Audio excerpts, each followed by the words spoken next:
As Russia's war in Ukraine nears its 2-year mark and Israel's bombing campaign in Gaza continues, a crisis involving the U.S. and Iran-backed Houthi rebels in the Red Sea is raising concerns about a potential regional war. Experts worry that these conflicts could escalate into a broader global war, but they are currently seen as contained within their regions. Europe remains focused on supporting Ukraine against Russia, despite concerns over dwindling resources and the potential use of tactical nuclear weapons by Putin. The upcoming U.S. presidential election could impact funding for Ukraine. In the Middle East, the Israel-Hamas war has strained alliances, with officials around the globe expressing concern over the humanitarian situation in Gaza. Meanwhile, Houthi attacks on commercial ships in the Red Sea have escalated tensions between the U.S. and Iran. The U.S. has asked China to intervene with Iran to curb these attacks, which are seen as unprecedented and escalatory. Experts believe the U.S. must address broader threats, not just major power conflicts like those involving Russia and China. Are we witnessing the prelude to World War III, similar to the assassination of Archduke Ferdinand or the invasion of Poland in 1939? Or is there still a chance to alter our course? Can the 20th century's cataclysms repeat in the 21st? On one hand, the rational mind says no. The recent past does not herald the onset of a Third World War. The great powers, the US, China, and Russia, have not declared war on each other. The conflicts we see, such as Russia's attack on Ukraine and the violence in Gaza, remain localized and proxy rather than global and direct. Yet, our instincts tell a different story. The same events suggest a world on the brink. Tehran's hardliners' dream of Israel's destruction and Russia's restraint is tested by Ukraine's fierce resistance. Should the U.S. withdraw from NATO, the balance could tip. Meanwhile, China's ambitions for Taiwan simmer, threatening to boil over. Why has the world become so insecure in such a short time? The West may have won the world wars, but the Cold War's end did not secure lasting peace. Instead, it opened a new era of instability. Our failure to recognize that autocracy inherently breeds conflict has left us vulnerable. The question remains, will we see another global conflict?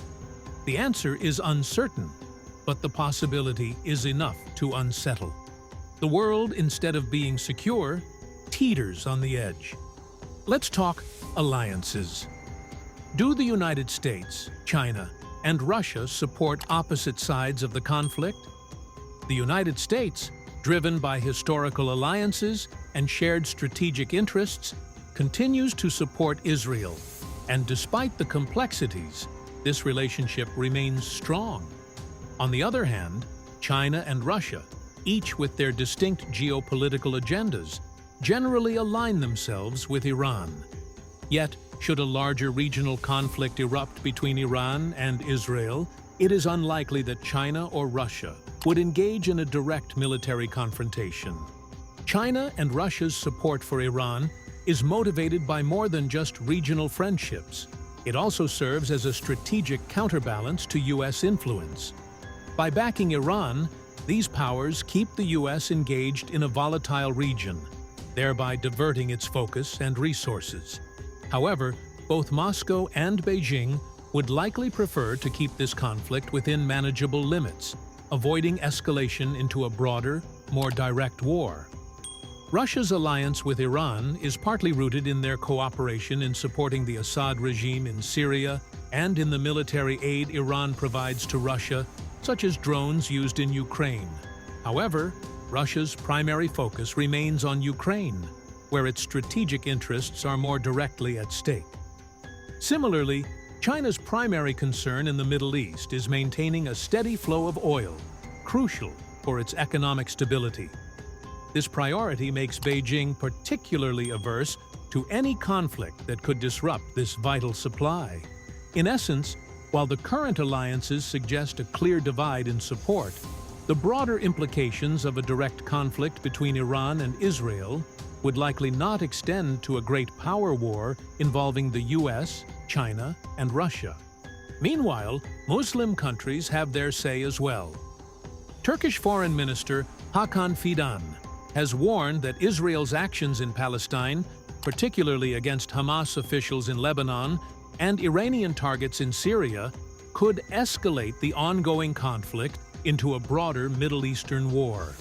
He highlighted the attacks by Iranian-backed Houthi militants on commercial ships in the Red Sea as indicative of rising regional tensions. Fidan and other global politicians have expressed concerns that the situation could lead to World War III, especially given the simultaneous crises in the Middle East and Ukraine. Western countries within the Muslim world, particularly the US, have been criticized for their unconditional support of Israel, which is contributing to regional instability and moral and political consequences in the West. This support weakens their position in other conflicts, like the war in Ukraine, and may lead to increased militarization and conflict in the Middle East, potentially triggering a systemic war involving global powers. The Western backing of Israel is also causing domestic unrest, with citizens growing critical of their government's policies. This has led to a rise in support for far-right politicians, contributing to political and economic instability. The global situation, driven by what is seen as irrational leadership, is pushing the world closer to a potential World War III, with an urgent need for a return to rational decision-making. Let's take a look at how the Times of Israel reported the killing of Shukr, the recent airstrike in Beirut, which claimed the life of Hezbollah's deputy leader Fuad Shukr. The strike occurred just minutes after Shukr received a phone call instructing him to move from his second-floor office to his seventh-floor residence. This maneuver made him even more vulnerable, ultimately leading to his death. Shukr lived and worked in the same building to minimize his time outside, a tactic likely aimed at evading detection. He had been in hiding since his involvement in the 1985 hijacking of TWA Flight 847, which further cemented his reputation as a ghostly figure, known but seldom seen. A neighbor was quoted as saying, "We'd heard his name, but we never saw him. He was like a ghost."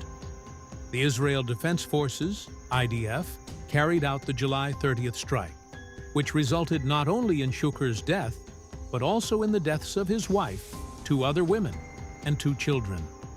The strike was a direct response to a Hezbollah rocket attack on the northern Israeli town of Majd al-Shams that allegedly killed 12 children and teenagers. In the aftermath of the strike, Hezbollah, alongside Iran, has vowed revenge, with tensions escalating in the region. Shukr was no ordinary figure. He was Hezbollah's most senior military commander and had a notorious history of orchestrating attacks against Israel.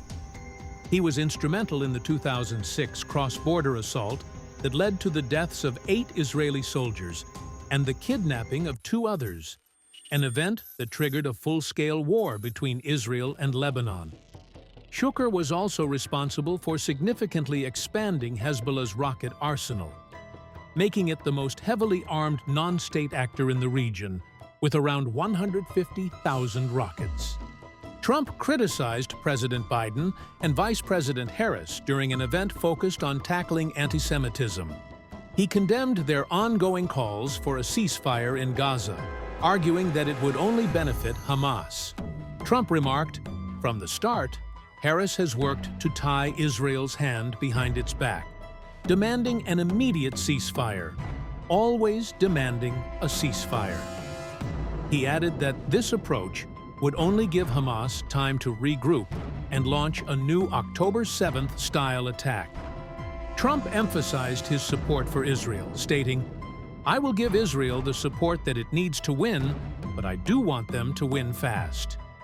During the same event, Trump took a hardline stance against pro-Palestinian supporters in the U.S., who have called for an end to U.S. support for Israel's war.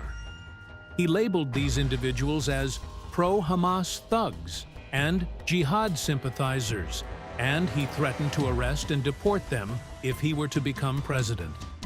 In response to reports from Axios that suggested Trump and Netanyahu had spoken about the Gaza ceasefire and hostage release talks the previous day, both Netanyahu's office and Trump denied any such conversation had taken place. The Axios report, which cited 2 U.S. sources, indicated that the call was intended to encourage Netanyahu to consider a ceasefire for hostages deal, although the details of what was discussed remain unclear. The ongoing conflict in Gaza, which was reignited by a Hamas attack on Israel on October 7th that killed 200 people and led to the capture of approximately 250 hostages, has resulted in significant casualties on both sides. Israel's subsequent military response has resulted in the deaths of over 40,000 Palestinians, according to the local health ministry, and has displaced nearly the entire population of the Gaza Strip, leading to a severe humanitarian crisis and allegations of genocide against Israel at the World Court. In times like this, we're constantly reminded of how traumatic wars can become. It all begins with one shootout, and all of a sudden, more than 40,000 people have been killed in a matter of months. Thanks for watching MH History. Don't forget to subscribe and let us know your thoughts in the comments below. Until next time.